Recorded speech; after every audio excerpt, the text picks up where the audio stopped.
താനൂർ മുക്കാല പടിഞ്ഞാറ് ഭാഗത്തുള്ള ഒരു സാഹചര്യമാണ്. വെള്ളം നിറഞ്ഞ് കവിഞ്ഞിരിക്കുകയാണ്. നിരവധി വീടുകളിലേക്ക് വെള്ളമെത്തുന്നു. മുന്നറിയിപ്പില്ലാതെ ഈ സമീപ പ്രദേശങ്ങളിൽ തടയണകൾ തുറന്നതാണ് ഈ ഒരു പ്രതിസന്ധിക്ക് കാരണമായത്. പലർക്കും ജോലിക്ക് പോകാൻ കഴിയാത്ത സാഹചര്യമുണ്ട്. അതോടൊപ്പം തന്നെ വീടുകളിലുള്ള ആളുകൾ പലയിടങ്ങളിലേക്കും മാറി താമസിക്കുന്നു. എന്താണ് ശരിക്കും സംഭവിച്ചത് നമുക്കറിയാം. നോക്കാം എന്താണ് ഇവിടെ സംഭവിച്ചത്. നിലവിൽ സാധാരണഗതിയിൽ ആളുകൾ നമ്മൾ ഈ പ്രദേശത്തുണ്ടായിരുന്ന ആളുകൾ വെള്ളം കയറുന്ന അന്ന് തലേന്ന് കിടന്നുറങ്ങിയതാണ്. പിറ്റേന്ന് കാണുന്ന ദൃശ്യം അതാണ്. ഇത് കഴിഞ്ഞ 2 ദിവസമായി. ഇന്നിപ്പോൾ 3-ാമത്തെ ദിവസം ഉച്ചയായി. മുനിസിപ്പാലിറ്റിയുമായിട്ട് ബന്ധപ്പെട്ടിരുന്നു, മറ്റ് സർക്കാർ സംവിധാനങ്ങളുമായിട്ട് ബന്ധപ്പെട്ടിരുന്നു. അപ്പോൾ നമ്മൾ അറിയാൻ കഴിഞ്ഞത് കിഴക്കൻ ഭാഗങ്ങളിലുള്ള ചെക്ക് ഡാമുകൾ, ന്യൂ കട്ട്, ഓൾഡ് കട്ട് എന്നൊക്കെ പറയുന്ന ഭാഗങ്ങളിലുള്ള ചെക്ക് ഡാമുകളുണ്ട്, അത് തുറന്നിട്ടുണ്ട്. അപ്പോൾ അത് തുറന്ന സമയത്ത് ഒരു മുന്നറിയിപ്പും നമ്മൾക്ക് ഈ പ്രദേശത്തുള്ള ആളുകൾക്കോ നഗരസഭയ്ക്കോ ഒന്നും, ഇവിടുത്തെ ജനപ്രതിനിധികളാണ്, ആ ജനപ്രതിനിധികൾക്കൊന്നും ഒരു അറിയിപ്പും കിട്ടിയിട്ടില്ല എങ്ങനെ ചെക്ക് ഡാമുകൾ തുറക്കുന്നുണ്ട് എന്നുള്ള. ആ അറിയിപ്പില്ലാതെ തുറന്നതിൻ്റെ പുറത്താണ് നമ്മൾ ഈ പ്രദേശത്തുള്ള ഇത്രയും ജനങ്ങൾ വലിയ ദുരിതം അനുഭവിക്കുന്നത്. ഇപ്പോൾ കിണറുകളും കക്കൂസ് മാലിന്യങ്ങളൊക്കെ ഒരുമിച്ചാവുന്ന ഒരു സാഹചര്യം വരെ ഉണ്ടായിട്ടുണ്ട്. അപ്പോൾ പൊതുവെ മഴ പെയ്യുമ്പോഴാണ് ഈ പ്രദേശത്ത് നല്ല ശക്തമായിട്ടുള്ള മഴ ഉണ്ടാകുന്ന സമയത്ത് മാത്രമാണ് ഈ പ്രദേശം വെള്ളക്കെട്ടിലേക്ക് പോകുന്നത്. അപ്പോൾ നമുക്ക് അതിനുള്ള മുന്നറിയിപ്പായിട്ട് അല്ല മുന്നൊരുക്കങ്ങളൊക്കെ സ്വീകരിക്കാനുള്ള സമയം കിട്ടാറുണ്ട്. പക്ഷേ ഇത് ഒരു പ്രതീക്ഷയില്ലാതെ ഈ പ്രദേശത്തെ ജനങ്ങളെ മുഴുവൻ ഈ വെള്ളക്കെട്ടിലേക്ക് ആക്കിയത് ഈ സർക്കാർ സംവിധാനങ്ങൾ ഒരു കോർഡിനേഷൻ ഇല്ലാതെ ചെയ്തതിൻ്റെ ഒരു ഫലമായിട്ടാണ് നമ്മൾ ഈ കാണുന്നത്. കാരണം ഇതിന് കൃത്യമായിട്ടുള്ള സൊല്യൂഷൻ എല്ലാ വർഷവും ഇങ്ങനെ വെള്ളക്കെട്ട് ഇവിടെ ഉണ്ടാവാറുണ്ട്. അത് സാധാരണഗതിയിൽ മഴ കനക്കുമ്പോഴാണ് ഉണ്ടാവുക. പക്ഷേ ഇപ്പോൾ ഇങ്ങനെ ഉണ്ടായത് പോലും നമുക്ക് പരിഹരിക്കാൻ പറ്റാത്തത് ഇതിൽ ഈ പൂരപ്പുഴയിൽ ചേർന്നിട്ടുള്ള കുറേ ചെറിയ കൈപ്പുഴകളുണ്ട്. ആ കൈപ്പുഴകളൊന്നും തന്നെ ആഴം കൂട്ടുകയോ വീതി കൂട്ടുക, അതിൻ്റെ സൈഡ് ഭിത്തി കെട്ടുക, ഇങ്ങനെയുള്ള ഒരു പരിപാടി നടന്നിട്ടില്ല. ഇത് കഴിഞ്ഞ കുറേ വർഷമായിട്ട് ഇവിടുത്തെ ജനങ്ങൾ ഇത്തരത്തിലുള്ള പ്രശ്നം അഭിമുഖീകരിക്കുന്നുണ്ട്. വലിയൊരു രോഗഭീഷണിയുള്ള ഒരു സാഹചര്യം കൂടിയുണ്ട്, പലരും മാറി താമസിക്കുന്നു. അതെ, ഇവിടെ ഒന്ന് ഇപ്പോൾ നമ്മൾ നിൽക്കുന്നതിൻ്റെ തൊട്ട് ബാക്കിൽ തന്നെ ശാരീരിക വൈകല്യമുള്ളൊരു ചേട്ടൻ്റെ വീടുണ്ട്. ആ വീടിനകത്തൊക്കെ അകത്തേക്ക് മുഴുവൻ വെള്ളമായി കഴിഞ്ഞു. അവരൊക്കെ ഇത് ഒരു അറിയിപ്പില്ലാതെ ഇങ്ങനെ ഒരു സംഭവം ഉണ്ടാകുമ്പോൾ എവിടേക്ക് പോകും, എങ്ങനെ എന്ത് ചെയ്യുന്നു പോലും നമുക്ക് ഒരു പ്രതീക്ഷയില്ല. പിന്നെ ഒന്നാമത് താനൂർ ഈ പ്രദേശത്ത് ഇതിൻ്റെ തൊട്ട് ബാക്കിൽ ബീച്ച് ഏരിയയിലാണ് കഴിഞ്ഞ ദിവസം ജപ്പാൻ ജ്വരമൊക്കെ റിപ്പോർട്ട് ചെയ്ത് വലിയ രീതിയിലുള്ള ജനഭീതി ഉണ്ടായിട്ടുള്ളത്. ആ ഒരു പ്രദേശത്തിനോട് ചേർന്നിട്ടുള്ള ഈ ഭാഗങ്ങളിൽ പോലും വലിയ രോഗങ്ങൾക്ക് ഇപ്പോൾ കെട്ടിക്കിടന്ന വെള്ളമാണ്, കുറേ ദിവസങ്ങളായിട്ട് കെട്ടിക്കിടന്ന വെള്ളമാണ്. അത് തുറന്നു വിട്ടിട്ട് അഴുക്ക് മാലിന്യങ്ങളെല്ലാം വന്നിട്ടുണ്ട്. ഇവിടുത്തെ ജനങ്ങൾക്ക് വലിയ രോഗങ്ങളോ അല്ലെങ്കിൽ അത്തരത്തിലേക്ക് എന്തിലേക്കും പോകുമ്പോൾ ഇതിനൊക്കെ ആര് മറുപടി പറയും എന്നുള്ളതും നമ്മൾ ആശങ്കയിലാണ്. എന്താണ് ചെയ്യേണ്ടത് ജനങ്ങൾ ഇനി ഈ ഒരു പ്രശ്നം പരിഹരിക്കാൻ വേണ്ടിയിട്ട് എവിടെയാണ് പോകേണ്ടതെന്ന് അറിയില്ല.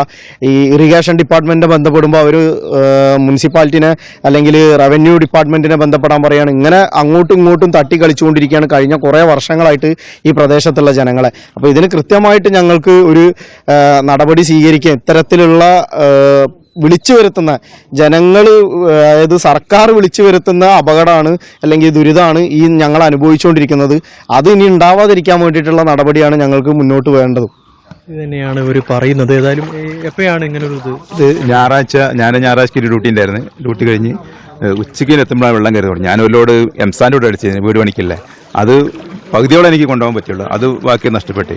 പിന്നെ വെള്ളം പെട്ടെന്നാണ്ട് കയറി വൈകുന്നേരം ആയപ്പോൾ ഇങ്ങനെ രാത്രി ആയപ്പോൾ ഇങ്ങനെ ഫുള്ള് കയറി. രാവിലെ ഏറ്റവും ഫുള്ള് വെള്ളമാണ്. 2 ദിവസമായിട്ട് പണിക്ക് പോകാൻ പറ്റിയില്ല.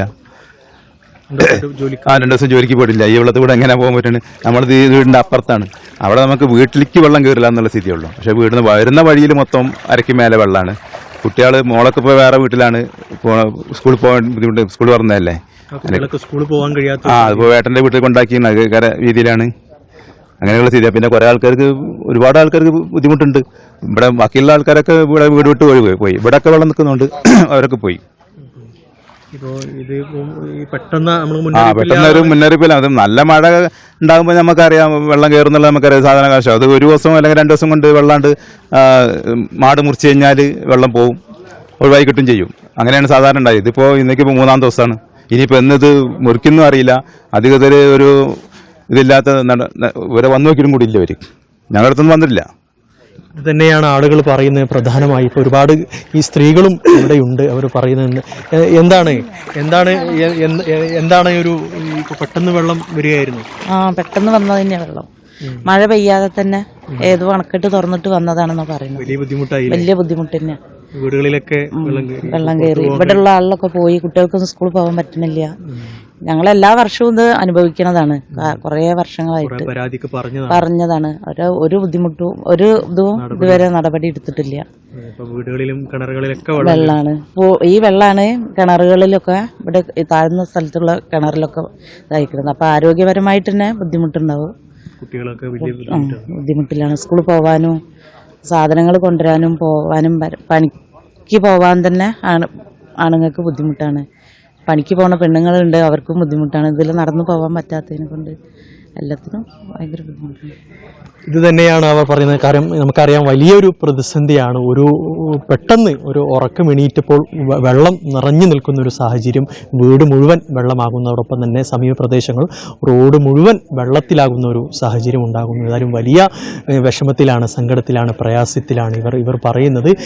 യാതൊരു മുന്നറിയിപ്പും ഇല്ലാതെയാണ് ഇങ്ങനത്തെ ഒരു നടപടി ഉണ്ടായത്. തടയണകൾ തുറന്നതാണ് ഈ ഒരു പ്രതിസന്ധിക്ക് കാരണമായത് എന്നാണ് അവർ പറയുന്നത്. പലതവണ പരാതി നൽകി, പക്ഷേ പരാതിയിലൊന്നും എല്ലാ വർഷവും തുടരെ ഇങ്ങനെ ഉണ്ടാകുന്ന ഒരു സാഹചര്യം ഇവിടെയുണ്ട്. പലതവണ പരാതി നൽകിയിട്ടും യാതൊരു നടപടിയും അധികൃതരുടെ ഭാഗത്തു നിന്ന് ഉണ്ടാകുന്നില്ല എന്നുള്ളൊരു ആരോപണവും ആക്ഷേപവും ഇവർ ഉന്നയിക്കുന്നുണ്ട്. ചിത്തുവട്ടത്തിനൊപ്പം യൂനുസ് അഹമ്മദ്, മീഡിയ 1 തിരൂർ.